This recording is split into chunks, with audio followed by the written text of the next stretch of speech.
ಕರ್ನಾಟಕ ರಾಜ್ಯದ ನೂತನ ಸಿಎಲ್ಪಿ ನಾಯಕರಾಗಿ ಇವತ್ತೇನು ಇದೀಗ ತಾನೇ ಆಯ್ತಿರ್ತಕ್ಕಂಥ ನಮ್ಮ ನೆಚ್ಚಿನ ನಾಯಕರು ಕಾಂಗ್ರೆಸ್ ಪಕ್ಷದ ಅಧ್ಯಕ್ಷರು ಮುಖ್ಯಮಂತ್ರಿಗಳು ಅಂತ ಘೋಷಣೆ ಮಾಡಿದ್ದಾರೆ. ಇವತ್ತು ನಮಗೆ ಅದು ಸಂತೋಷದ ವಿಷಯ. ಇವತ್ತು ಇಡೀ ನಮ್ಮ ಏನು ಕನಸಿರುತ್ತೆ ಎಲ್ಲ ದಿನ ಪಕ್ಷದ ಒಂದು ಬ್ಲಾಕ್ ಅಧ್ಯಕ್ಷನ ಮಟ್ಟದಿಂದ ಬೆಳೆದು ಯುವ ಕಾಂಗ್ರೆಸ್ ಅಧ್ಯಕ್ಷನಾಗಿ ಈ ಮಟ್ಟಕ್ಕೆ ಇವತ್ತು ಕಾಂಗ್ರೆಸ್ ಪಕ್ಷದಲ್ಲಿ ಅವರು ಗುರುತಿಸಿ ಹೈಕಮಾಂಡ್ ಮೊದಲನೇದಾಗಿ ಬಳ್ಳಾರಿ ಎಲ್ಲಾ ಟೀಕೆಗಳ ಪರವಾಗಿ ನಾನು ಒಂದೇ ಸಲ್ಲಿಸ್ತೇನೆ.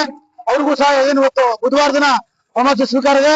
ಇವತ್ತಿನ ಬಳ್ಳಾರಿಯಲ್ಲಿ ಇವತ್ತು ಡಿ.ಕೆ. ಶಿವಕುಮಾರ್ ಅವರ ಅಭಿಮಾನಿಗಳು, ಪಕ್ಷದ ಕಾರ್ಯಕರ್ತರು, ಮುಖಂಡರು ಎಲ್ಲರೂ ಸೇರಿ ಇವತ್ತು ಒಂದು ಸಿಎಂ ಮತ್ತು ಬೈಕ್ ರ್ಯಾಲಿ ಮಾಡಿ ದುರ್ಗಮ್ಮ ದೇವಸ್ಥಾನದಲ್ಲಿ ಒಂದು ಪೂಜೆಯನ್ನು ಪ್ರಸಾದ ವ್ಯವಸ್ಥೆ ಮಾಡಿದ್ದೇವೆ.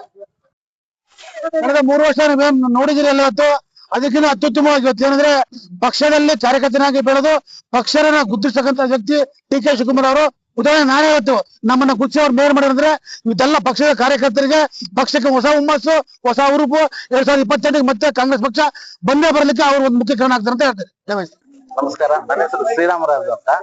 ಇವತ್ತು ನಮ್ಮ ಡಿ.ಕೆ. ಶಿವಕುಮಾರ್ ಅಣ್ಣವ್ರದ್ದು ಮುಖ್ಯಮಂತ್ರಿ ಅಂತ ಘೋಷಣೆ ಆದ ಕಾರಣ ನಮ್ಮೆಲ್ಲರಿಗೆ ಖುಷಿ ತಂದಿದೆ.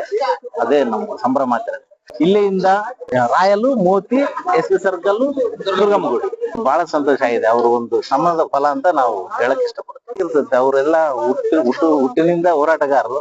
ಒಳ್ಳೆ ಎಲ್ಲ ಒಂದು ಯಾರ್ಯಾರು ಯೂತ್ಸ್ ಅವ್ರಿಗೆಲ್ಲ ಅವಕಾಶ ಕೊಡೋದ್ರಿಂದ ಇರ್ತದೆ ಅಂತ ನನ್ನ ಅಭಿಪ್ರಾಯ.